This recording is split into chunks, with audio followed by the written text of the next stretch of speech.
Well, thanks everyone very much for joining us today. My name's Eliza Canty-Jones. I work at the Oregon Historical Society. Our mission is to preserve our state's history and make it accessible to everyone in ways that advance knowledge and inspire curiosity about all the people, places, and events that have shaped Oregon. We do that work in so many ways with our research library, our museum, our public programs, our journal, the Oregon Historical Quarterly, and of course, now so much of our work is digital. And we've just been really grateful for the opportunity to engage with so many people digitally through our e-newsletters, our blog, our digital collections website, and of course, virtual programs like this one. I should tell you that we are coming to you today as your hosts from Portland, Oregon, which is located on the traditional homelands of the Multnomah, Cathlamet, Clackamas, Tumwater, Watlala bands of the Chinook, the Tualatin Kalapuya, and many other indigenous nations of the Columbia River. Of course, wherever we are in the United States, we are on Indian land, and we encourage everyone to take some time to learn about the peoples who have ancestral and ongoing relationships to the people, places, and landscape of wherever you are in Indian land here in what's now called the United States. We're so pleased to have today's speaker with us.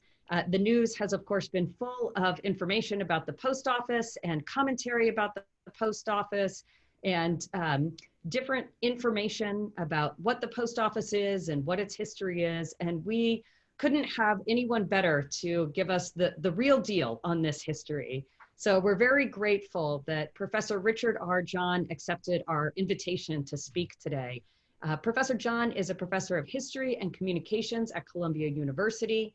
He specializes in the history of business, technology, communications, and American political development, and he teaches and advises graduate students in Columbia's PhD program in communications.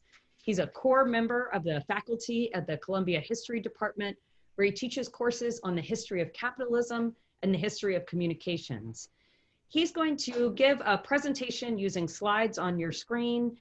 If you're not familiar with the Zoom format, you can collapse the little boxes that are up on the usually one side of your screen or the other, so you can either see the speaker's face or not as you're watching the slides.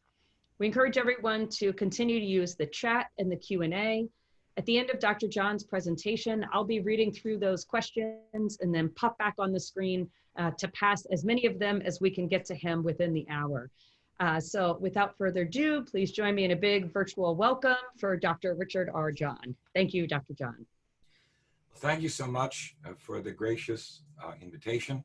I've done research at the Oregon Historical Society headquarters. It's a magnificent facility, and I look forward to the opportunity to return in person.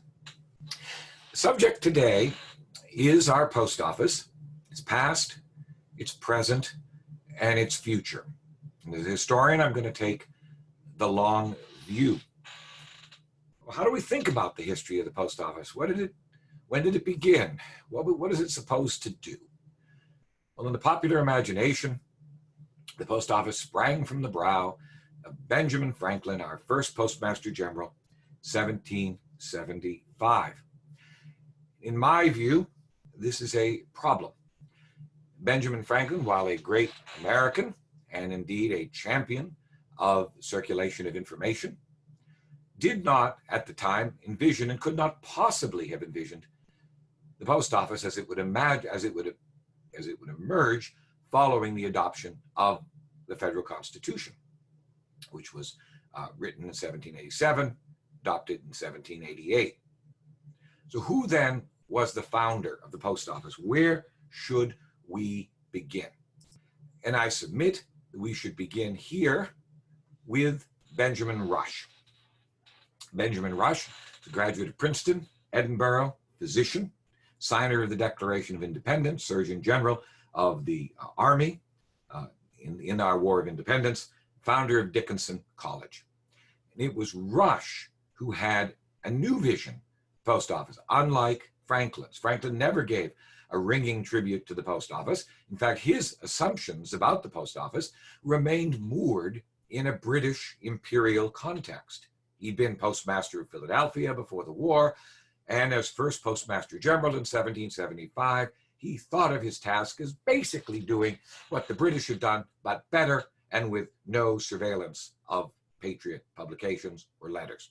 Benjamin Rush's vision was very different. He articulated this new mandate, a civic mandate of the post office, in a magazine article that he published in 1787. And let me just quote a sentence or two from this magazine article, because this, in a way, is the founding testament to our remarkable post office.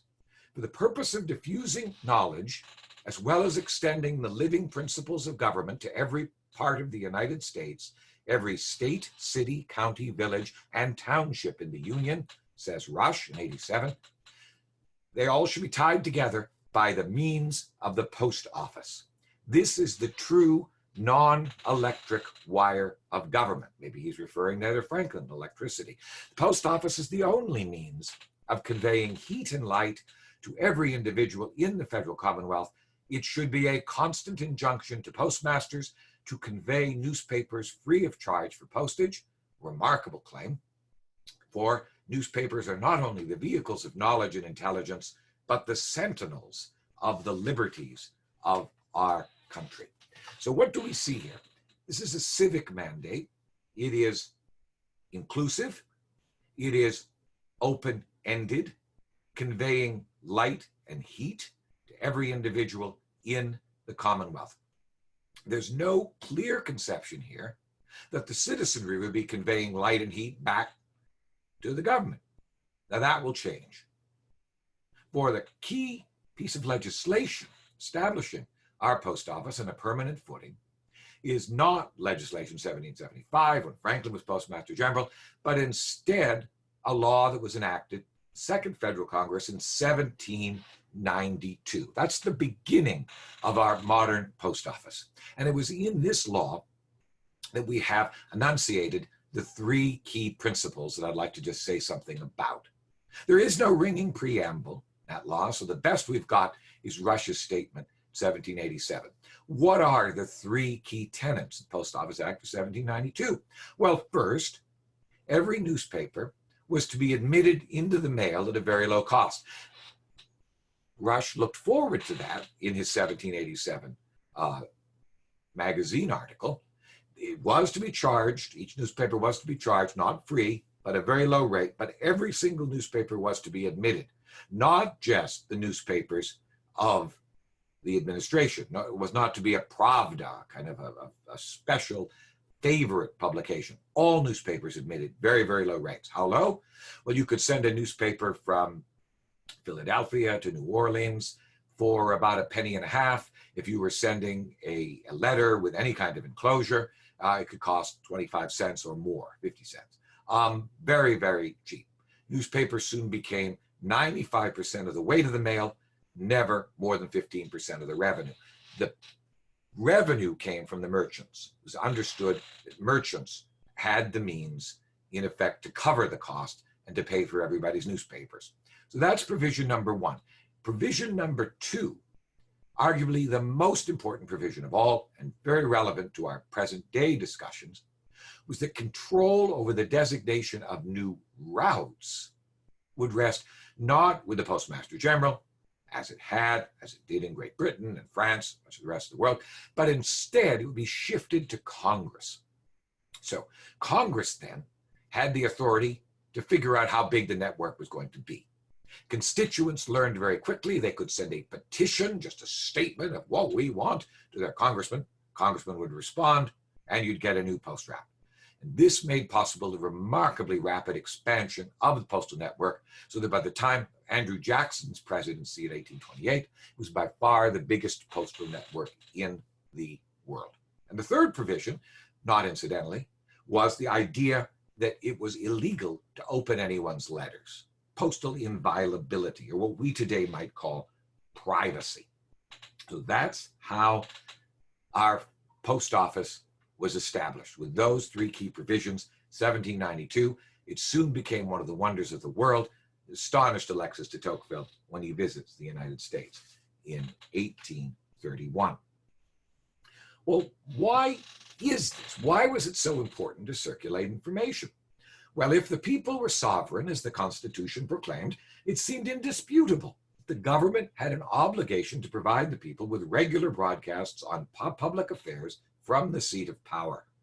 No longer was access to information about public affairs a privilege. Now it became a right, or indeed a practical necessity, for a government whose legitimacy rested in the sovereignty of the people. The circulation of information in a country as spatially extensive as the United States would entail the establishment of a large-scale enterprise, or what sociologists called a bureaucracy. And that bureaucracy was the Post Office Department, which was known early on as the Post Office, the Post, or the Mail. It wouldn't become known as the Postal Service till 1970. The federal government's mandate to circulate information was seldom questioned, and on rare occasions was it even debated. This was because the benefit of circulating information was presumed to be not only political, but economic. Political economist Francis Wayland wrote in 1837 that lawmakers had at their disposal only a very limited number of tools, and among the most effective of these tools is legislation to foster the physical means for the dissemination of knowledge and intelligence through the post office system. And it was a system because of these cross subsidies that linked the circulation of newspapers, merchants' letters, all in a single whole. This mandate was remarkably capacious. It was used to justify the grafting of the telegraph onto the post office, the time of Samuel Morse, and there was even talk in the 1850s that the transatlantic telegraph could be added to the post office, an issue that recurred in the 1870s and 1880s. It all depended on an intricate set of cross subsidies. That's what made the Civic Mandate work. The complete transmission of intelligence, reflected a jurist in 1873, was one of the conditions of civilization. Should these cross subsidies be eliminated, the jurist added, what might become of the republic? Our country one could hardly imagine what would be the condition of national affairs if the greater part of our population, cut off from letters and newspapers, knew little more of the affairs in Washington than their returning members chose to tell them. The Post Office Department could never be dispensed with. It was the one agency of government, and this is a phrase I think that is particularly relevant to us today and was repeated numerous times, that came impartially to every man's door. Postal subsidies, the cross subsidies, elicited little public debate, with the important exception of the 1840s, which was the greatest crisis in the history of the post office, which was quickly solved when Congress decided that they should change the regulations, make it harder for rivals, and stop presuming that the post office should break even. 1851 to 1970, the post office lost money in almost every year. But the cross subsidies elicited little public debate, that exception, because, as a government statistician explained in 1900, the large proportion of American people approved since they understood that it was necessary to ensure access to intelligence that would be cheap and convenient. There was scarcely a scintilla of evidence, I like that phrase, scarcely a scintilla of evidence that New Yorkers objected to transferring postage generated in New York to cover the cost of mail delivery, say in Oregon or Texas or Alaska, even though New Yorkers paid far more in postage than they received postal facilities. This was known as the post office principle. Regions would be subsidized, classes of mail would be subsidized to provide every citizen with access on equal terms. The kind of information that the post office had a civic mandate to circulate would expand over time. In the 1790s, the mandate was confined primarily to information on public affairs. And here we have what is, in fact, the very first genre painting in American history. It's set in Pennsylvania during the War of 1812.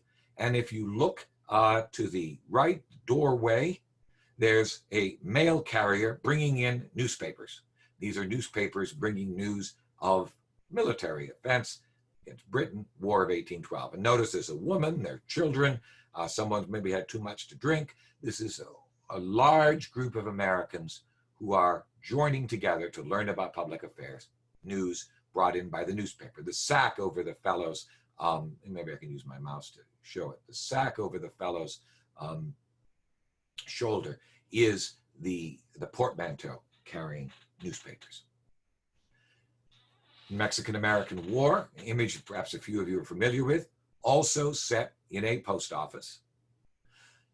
You have a mixed group, even more diverse than the group we saw. Now we have African Americans who, of course, are very concerned about the outcome of that war, a war that was regarded by Abraham Lincoln and Ulysses S. Grant as a slaveholders' land grab. But for our purposes, what's remarkable is that citizenry is gathered to learn the news at a post office. You can see the sign. Painter Woodville wanted you to know it was a post office. Not just political information was circulated through the mail, also information on big events in business, such as the California Gold Rush. Here we have a scene set in Long Island where a group of men with African American in the background and a child and a woman are learning about the California Gold Rush. All three of those scenes, three iconic genre paintings, were set in post offices, community centers where you went to learn about the day's events. So that's the mandate to circulate information on public affairs, okay? By 1825, the mandate expanded to embrace information on market trends. It was essential to the reputation of the mail, declared the Postmaster General at that time, for the post office to convey newspapers as rapidly as letters. Newspapers carried information on the price of agricultural staples in overseas markets. Therefore, newspapers should go as fast as letters. On the principle of fair dealing, the Postmaster General said, the holder of property should be apprised of its value before he parts with it. Should the post office fail to outpace private carriers, speculators could purchase agricultural staples at prices far below the going rate. And this was unfair. In fact, that would become a rationale for the government to take over the electric telegraph, which the government briefly did. That was Samuel Morse's wish, and it happened 1845 to 46. Then, of course, the telegraph went private. To facilitate the movement of all those newspapers, all that heavy mail, government established mail stages. You'd get on a mail stage if you wanted to travel fast. That's because the Post Office Department regulated the schedule. There were some even more ambitious plans to move the mail in this period. This is one of my favorites. This was U.S. mail is backwards. This was a horse-drawn monorail proposed by Robert Mills, best known as the architect of the Washington Monument, to send news between New York and New Orleans. We never built that one. The mandate expands in 1845 to include the circulation of information on personal matters, letters. Before 1845, letter postage was actually quite high. It was unusual to send a letter. Beginning in 1845, there was a great deluge of letter mail. In fact, if we wanted to speak of the Victorian internet, the Victorian internet is not the telegraph, which was restricted to the 1%, but it was the post office. That was for the many. That was for the 99%. It was a democratic medium, the conveyance of information on public affairs, commerce, and now personal matters as well. Well, let me quickly take you through the rest of the 19th century and into our own era. By the 1870s, it became common to move the mail on railroad cars, but not only moving it on railroad cars, but also to sort it on railroad cars. This is kind of incredible if you think about it. The railroad car would be speeding 50, 60 miles an hour, and there we have, I'll use my mouse, this is the bag that would be automatically caught so the train does not have to stop in order to pick up the mail. And in these cars, fast mail cars, you'd have a group of men who would be sorting the mail. This is the mail car from the National Postal Museum in Washington, D.C. You can imagine the fights that the post office got into with railroad managers. Railroad managers did not want to follow the schedule that the post office needed in order to facilitate the movement of the mail, because the mail was a public service.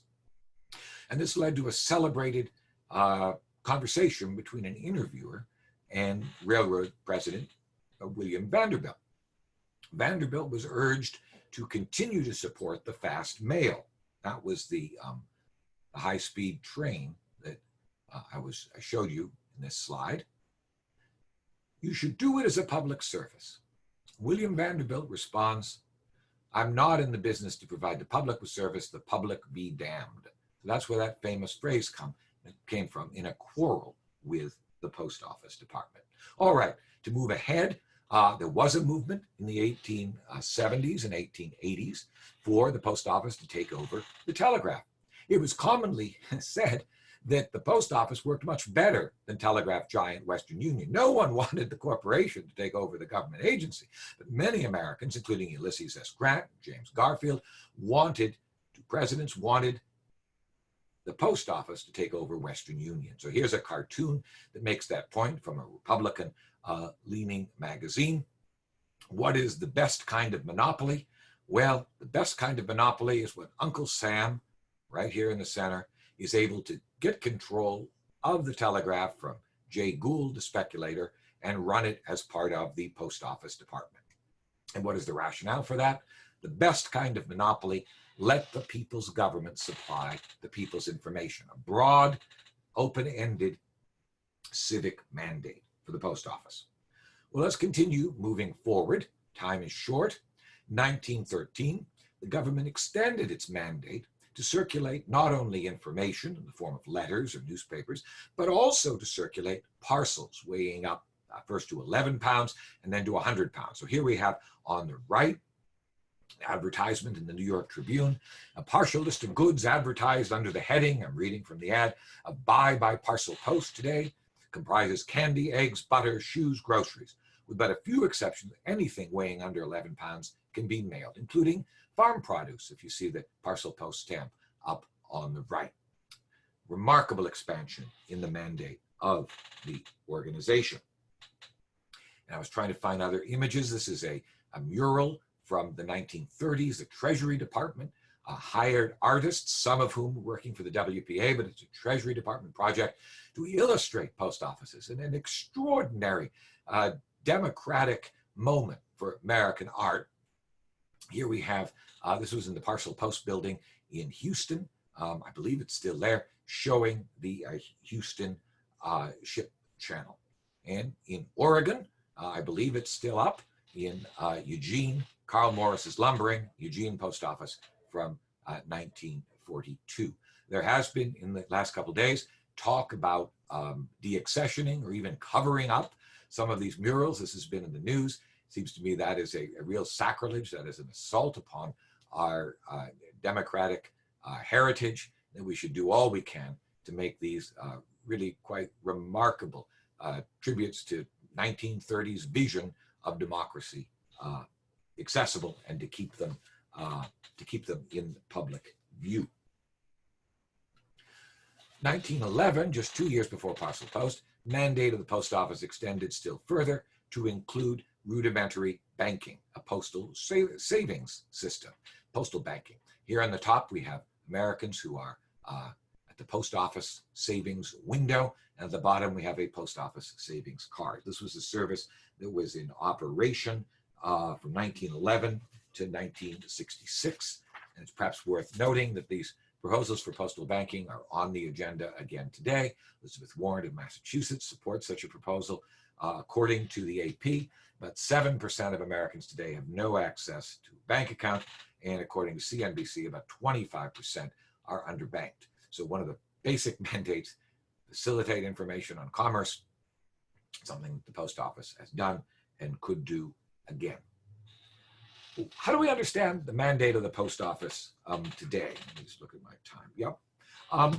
In recent years, lawmakers have assumed that the post office has a universal service obligation, and that it should restrict its operation to postal service, all right? Universal service, postal service. Now, it's not entirely clear on what these two phrases mean.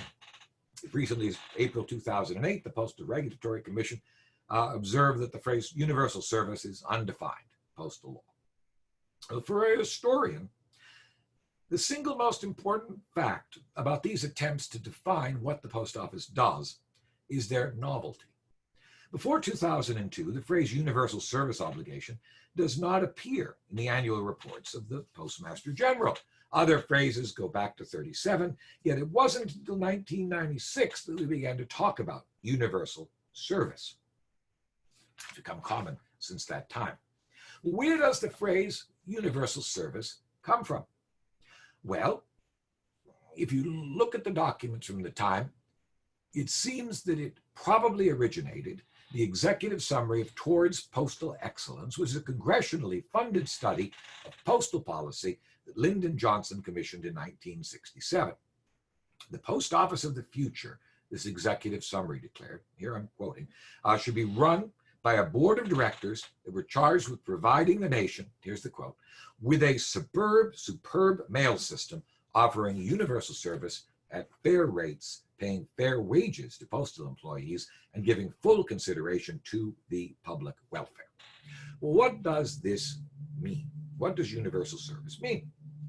Well, let's consider the occupational background of the committee that heads up, the committee member that headed up the commission. There were several business leaders.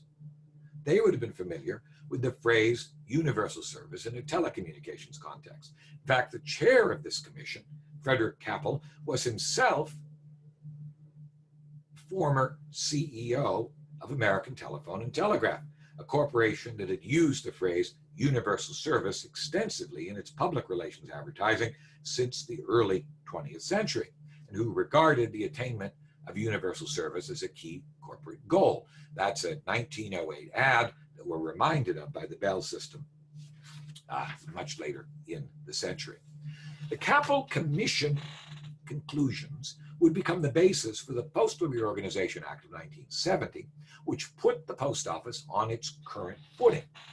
The 1970 Act was designed to do a number of things, including taking the post office out of politics. What do I mean by that? Well, between 1829 and 1970, the Postmaster General had been a member of the President's cabinet.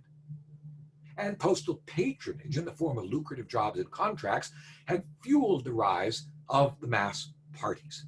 This is another reason for regarding the post office as a wellspring of democracy. Not only the information it circulated, but the jobs and the resources that it provided for party workers. The 19th century into the mid-20th century. After the Second World War, there were lots of other places to go if you wanted to feed at the public trough.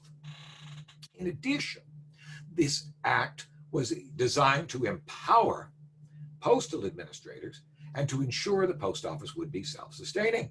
Since 1970, the post office has not been a line item in the federal budget, as it had been for its previous history. And indeed, it lost money 1851 and 1970. It's not been losing money for most years since 1970. It's on a different financial footing. After 1970, the post office became what the journalist and historian Winifred Gallagher has called a government business hybrid, with postal service becoming more and more narrowly defined. I want to say something about that. Today, the Postal Service employs over 600,000 men and women, including a disproportionate number of veterans, African Americans, and women. It delivers about half of the world's mail at a cost that is cheaper than any other major postal system, public or private, and with a lower error rate. It currently boasts over 34,000 offices and delivers to 160 million separate addresses, or what are called delivery points in post office jargon. For most of its history, the mandate of the post office has been emphatically civic. It presupposed, that is, that the federal government had an obligation to provide a communications network for the entire population to provide certain goals. It would include the circulation of information on public affairs, voting by mail, postal service that Oregonians have been relying on for over 3 decades, is an excellent example of the kind of civic work that, well, had the founders known about COVID-19, they would have applauded. It's perfectly in keeping with the mandate of the post office as established in the 18th century in our Constitution. To conclude, the mandate of the post office has embraced at different times a variety of values, of which the most enduring are openness and inclusivity.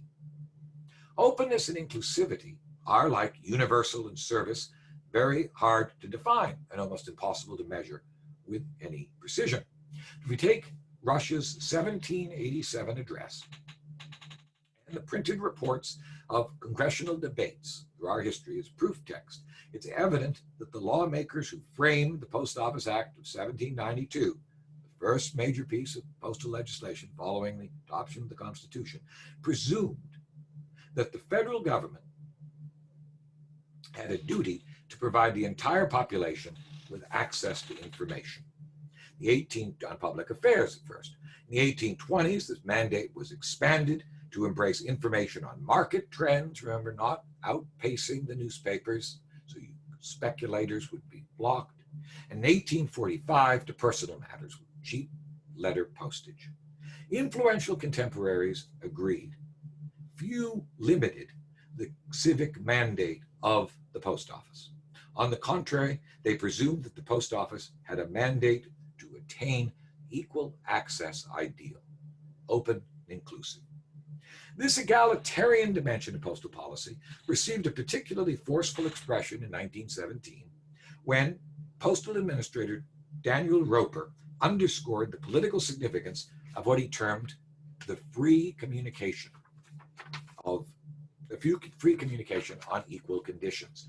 The struggle for human rights, Roper declared, presupposed free communication, while the progress in the facilities for such communication had made the post office a democratic institution. So in describing the mandate of the post office, both lawmakers and influential contemporaries assumed that it had a mandate to provide certain facilities for the entire population, whether rich or poor, and no matter where they happened to live. This mandate has helped the post office to become the single most admired government agency in the United States. According to a survey by Pew in April 2020, has a 91% approval rating. That's a good deal higher than, well, the Park Service, let alone Congress or the current president of the United States. And I've just thought about how to make this vivid. I was thinking about a movie that I've enjoyed with my children called The Miracle on 34th Street. Perhaps some of you remember it, 1947 movie. Young Natalie Wood as Susan, Edmund Gwynn as Kris Kringle. Kris Kringle is receiving mail, but the mail is going to the dead letter office. So it's decided, plot twist, that the mail should not go to the dead letter office, but instead should go to Kris Kringle's box. The judge then has to decide, there's Kris Kringle, the little girl. The judge then has to decide what to do. He's inundated with letters from the New York County Courthouse, and he concludes then that letters addressed to Santa Claus, in fact, are going to Kris Kringle, so the post office is given legal recognition to the existence of Santa Claus, and that settles the issue. And I use that anecdote to provide a straightforward example of the high regard with which the post office is held for millions of Americans throughout our history, as well as the men and women who work for the post office. The post office is no joke. It's a wellspring of democracy, and it is absolutely central to our proud experiment in self-government. During the questions, I'm happy to talk about the Postal Accountability and Enhancement Act of 2006, which obliged the post office to prepay health care. I will remind you that it was in that same year that the mail reached its peak, 2006. The peak for first-class letters was 2001. And we can also talk about the future of the post office. Voting by mail is already on the table. Postal banking, perhaps the provisioning of secure email or even municipal broadband. And I'll just close with two organizations that are doing good work to promote this remarkable institution. Save the Post Office and Stand By Your Mail. If you go to the Stand By the Mail, your mail website, you can hear the official Stand By Your Mail song. Steve Hutkins, a former English professor at New York University, runs the site Save the Post Office. If you type in Save the Post Office, you should find it with a browser. Stand By Your Mail is also pretty easy to find.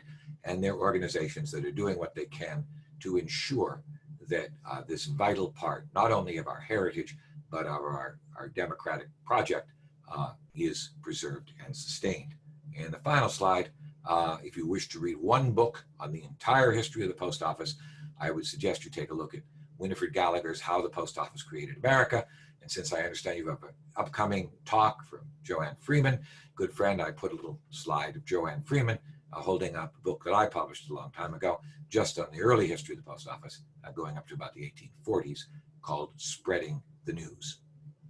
So I'm open for questions, and I will turn it back over to Eliza, who has now reappeared on my screen. Thank you so much, Dr. John. This is wonderful. And for folks who are interested, Dr. Freeman's talk will be on March 16th of next year. So we're looking forward to hosting her. We have a few different questions coming in. So I'll start with one about newspapers. So this audience member is noting that newspapers through the 19th century had such a strong political bent depending on who the editor was. Certainly we know that's the case in Oregon. And so wondering, in this early period, were the newspapers delivered to post offices or at a low rate to individuals? And who paid? Was it the papers or the citizens? And did newspapers still get a lower rate through the Postal Service? So how did it work?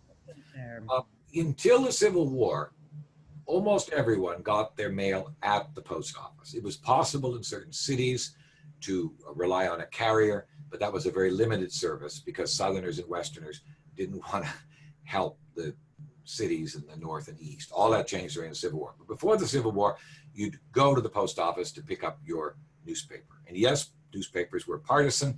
They were not all funded by parties. Parties didn't have that much money, but they did tend to have a sort of an editorial line, all right? And there were accusations at election time about one party's newspapers being slowed down or another party's newspapers being speeded up. How did you pay for them?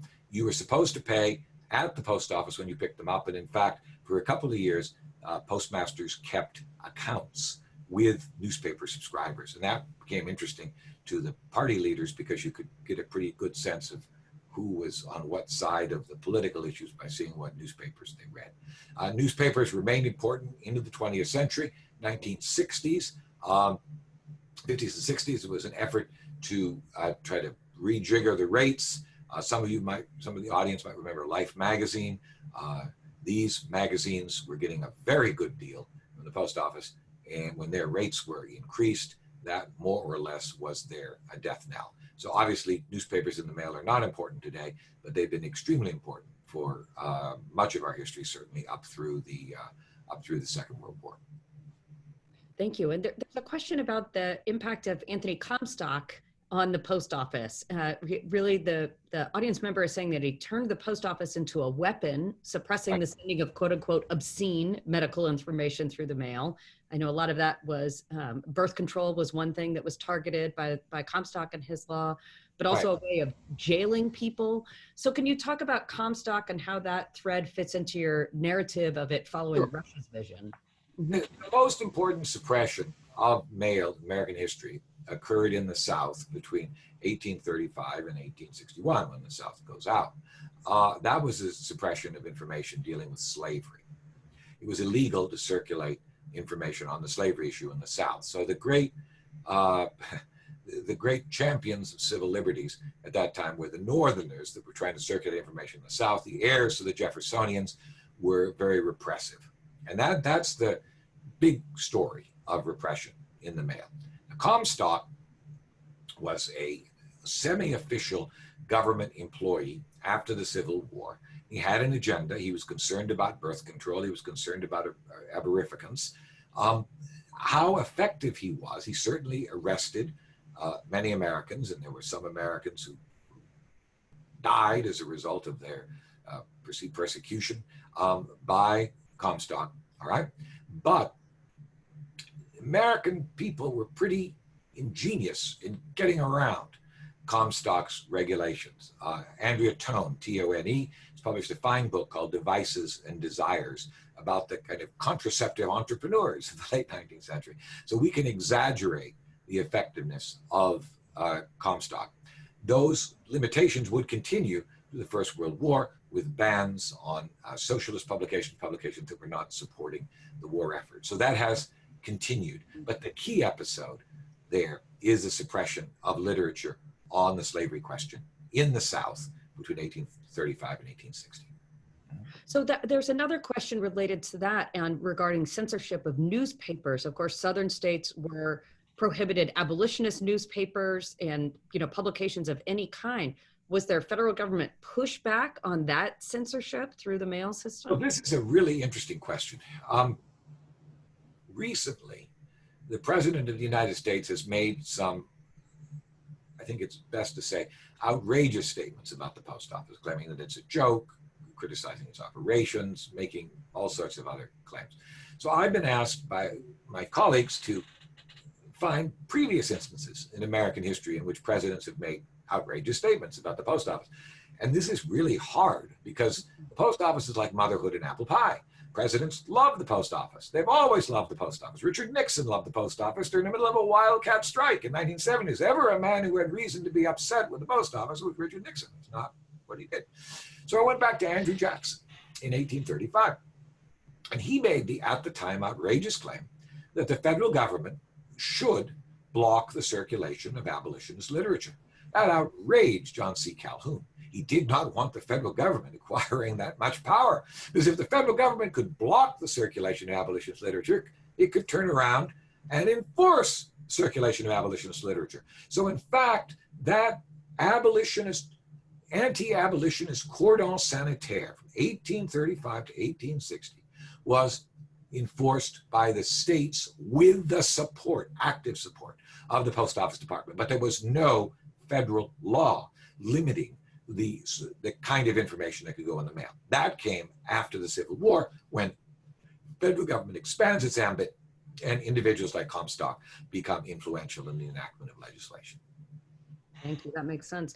And there's a great question here that I think is in the sweet spot of your knowledge. So it says, you've noted that the post office was to be a source of market trends so that everybody received the information at the same time. So how did we get from there to now, where we have huge businesses like Bloomberg that make millions precisely on getting financial information to some people before others? That's a really interesting question. Let me answer it this way. It may have been just utopian for the government to try to outpace private carriers in the circulation of information. But that was the mandate, 1825. A fellow was named John McLean. He was ambitious. He wanted to become president. He was the first evangelical in high public office. So, but he did state it. And that became the rationale for the government taking over the telegraph in 1845. In response to the loss of the telegraph, certain New York journalists banded together to form a consortium that was known as the New York Associated Press. It's not the direct ancestor of the present Associated Press, but it operated on the same principles. That they would guarantee the circulation of information to all their member newspapers in advance of rivals, and even more importantly, that they would guard against what we today would call fake news, preventing speculation. It's not simply who gets the information first, but who gets the right information, because it's very easy to manipulate investors by planting stories in the press that say Lincoln's going to call up the troops, that's going to affect prices, or a new telegraph company is going to be established, or Congress is going to do this. And Congressmen actually would they would bring bills to the floor just to shape the markets. So the Associated Press took over that responsibility, but it would never after that time be a responsibility of government. It's one of the many ways in which the government has retreated from the civic mandate or reinterpreted the civic mandate of the 19th century. Thank you. There's a clarification, fact-checking question. A person heard that you said that the Postal Service sends half the world's mail. Yeah. Do you mean the world? The entire world, almost half the world's mail. Yes. It's an extraordinary achievement. We don't give it, you don't think you hit a light switch, the light goes on, you flush the toilet, it just goes somewhere. We don't think about how big it is. Now, a lot of the mail, of course, is commercial, advertising mail, what some would call junk mail, right? But the post office is a powerhouse globally. And according to the studies, not only is it really big, but it's really cheap and it works really well. So we should be extraordinarily proud of the work that our 600,000 men and women of the Postal Service do every single day to knit the country together, to make us one people. So there's, speaking of junk mail, a question about whether junk mail helps sustain the post office for all of these other benefits. Should we be thankful for junk mail and the payment that it provides to the service, or how do we think about that? In a word, yes. It's commercial information. One person's junk mail is another person's coupon to save on such and such. It is, you could argue there are environmental harms with junk mail, but there is still value in providing people with information about goods and services in that tactile paper format. And it generates quite a lot of revenue, and it's a high percentage of the mail, as many of you probably know. One more point about junk mail that isn't obvious. A first-class letter is much more complicated to deliver because you have to get it to a specific location, right? After all, your grandmother wants to write to you. She doesn't want to write to every post office box in your building if you're living in an apartment tower. Junk mail isn't like that. And a lot of the sorting of the junk mail is done, or advertising mail, if you will, is done outside of the post office, and that helps to reduce the cost. So there's a symbiosis between post office and advertising. And that goes way back, because the 19th century newspapers were primarily funded by advertising. Right? Yeah. No, that's great. Even that advertisement that you showed about using the Postal Service to sell things, and it's saying, so advertise for your sales. That's great. Right, advertise in our newspaper. Yeah. So there's a question about why the post office is not sustainable economically. So I think if you would just speak some more about, what the framework for the post office is, and then also to speak a little bit about that, the mandate now to prepay healthcare and how much that is part of this lack of economic sustainability, and how the framework itself is part of that. That makes sense. So let me just start very broadly. It's only in relatively recent years that there's been a discussion about, the post office is losing money, or the post office has a surplus, or that's good, or that's bad. Most of our history, this was not a public issue. Yes, the post office lost money in most years, 1851, 1970, but nobody really cared because it was providing a public service. Do the national parks make money? Do public schools make money? Does the military make money? This is part of infrastructure, all right, like the water company. But in recent years, there has been a kind of very politicized effort by a group, I call them kind of radical libertarians, to focus on profit and loss, which are kind of new terms the long haul. And the idea there is to push back on the kinds of things that the post office does. That happened in the 2006 Act, and it's happened more recently because there's a lot of private firms that don't want competition in the post office. And that has led to a narrowing of the civic mandate. So, all right, what about specific finance? That's a policy issue. Congress has been weighing in on that. What about the 2006 Postal Accountability and Enhancement Act? The idea was to give more power and autonomy to postal administrators to set rates. The Postal Rate Commission became the Postal Regulatory Commission. There was a trade in benefits, that they gave off some benefits, off their books some benefits, and they had to add then this prepayment of healthcare for postal workers for 50 years. And it seems to be that this was a maneuver in order to make the budget numbers look good, right? The Democrats were able to balance the budget in the 1990s. The Republicans have always had trouble balancing the budget. They were trying to balance the budget, and the post office was part of it. And the post office was making a lot of money, been doing very well. This would pass with a voice vote. Susan Collins of Maine was ahead of it in the Senate until we get a look at her papers. We won't really know quite what she had in mind. But since that time, this obligation has accounted, according to David Williams, former Inspector General of the Post Office, a high percentage of the postal losses over the years from 2006 on. And of course, you have the decline in mail volume, which is first class, mostly made up partly by parcels. Post Office works very closely with Federal Express and UPS. The Post Office is Federal Express's biggest customer. Federal Express is the Post Office's biggest customer. They work together. Post Office provides that vital last mail service.